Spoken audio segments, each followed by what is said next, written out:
Você é bem-vindo, bem-vinda aqui a mais uma meditação da poderosa Palavra de Deus. Hoje nós iremos ler e meditar a leitura do livro dos Atos dos Apóstolos, capítulo 2, versículos do 1 ao 11. E está escrito assim: Quando chegou o dia de Pentecostes, os discípulos estavam todos reunidos no mesmo lugar. De repente, veio do céu um barulho como se fosse uma forte ventania que encheu a casa onde eles se encontravam. Então apareceram línguas como de fogo que se repartiram e pousaram sobre cada um deles. Todos ficaram cheios do Espírito Santo e começaram a falar em outras línguas, conforme o Espírito os inspirava. Moravam em Jerusalém judeus devotos de todas as nações do mundo. Quando ouviram o barulho, juntou-se a multidão e todos ficaram confusos, pois cada um ouvia os discípulos falar em sua própria língua. Cheios de espanto e admiração, diziam: Esses homens que estão falando não são todos galileus? Como é que nós os escutamos na nossa própria língua?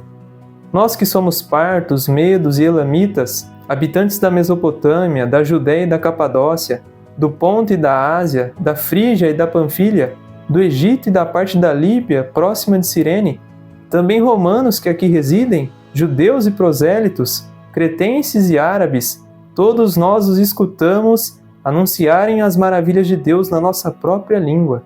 A leitura de hoje vem mostrar para nós um evento muito importante na Igreja de Cristo, o Pentecostes. A promessa de que Jesus fez para os discípulos no Evangelho de que eles precisavam ficar reunidos num lugar específico para que o Espírito Santo de Deus pousasse sobre eles. Portanto, nós podemos ver aqui nessa leitura um detalhe bem sutil e, digamos que, simbólico e um acontecimento real também. No versículo 2 está escrito assim: De repente veio do céu um barulho como se fosse uma forte ventania que encheu a casa onde eles se encontravam. Olha só que interessante. O Pentecostes foi um acontecimento verdadeiro, real, que aconteceu na comunidade cristã logo nos primórdios, mas ao mesmo tempo ele é simbólico. De fato, isso aconteceu porque está escrito na Bíblia e tudo que é bíblico é verdadeiro e não pode ser um engano. Porque se existir uma parte da Bíblia que for enganosa ou falsa, consequentemente toda a Bíblia levaria também a ser enganosa. Portanto, se existe aqui verdade, todo o resto do conteúdo é a verdade, porque senão iria contrariar todo o restante da palavra de Deus. Portanto, meu irmão e minha irmã, é preciso ficar claro isso para você. Nós cremos na palavra de Deus porque ela é a verdade, porque ela é bíblica. Nós cremos porque é bíblico. Não existe nada necessariamente, digamos assim, prova contextualizada, material, que nós podemos pegar na mão e ver hoje que aprova a palavra de Deus. Mas nós cremos pela fé, que ela é a verdade absoluta, que vem diretamente de Deus, principalmente inspirada pelo Espírito Santo de Deus, a terceira pessoa da Trindade, que hoje é o foco aqui nessa leitura. Nós podemos ver aqui no versículo 2, que diz que o Espírito Santo de Deus veio como um sussurro de vento forte, preencheu toda aquela casa, até que surgiu em forma de línguas de fogo. Isso nos mostra que o Espírito Santo de Deus, que desceu sobre os apóstolos naquela época e que vem também sobre nós, é um espírito de liberdade. É um espírito que não pode ser controlado pelo ser humano, que não pode ser resistido por nada e nem ninguém, porque é o próprio Deus, e também por ele poder percorrer toda aquela casa, correr todos os lugares e chegar no ouvido daquelas pessoas com a mensagem da verdade da palavra de Deus, mostra que ele é livre e tem poder sobre todas as coisas. E é isso que acontece na sua vida e na minha vida.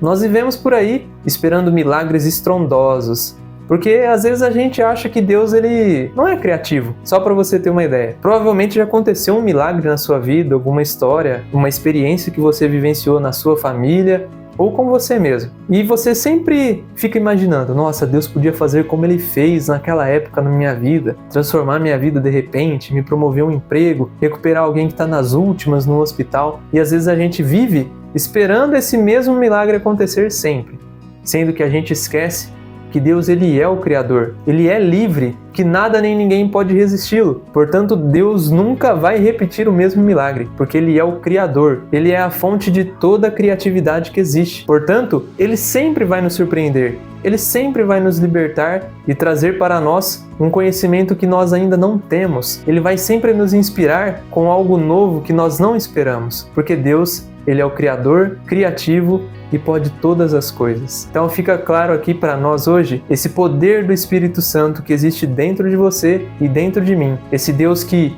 não faz coisas sempre iguais, mas que sempre está inovando, sempre está sendo criativo na maneira com que Ele atua na sua vida e na minha também.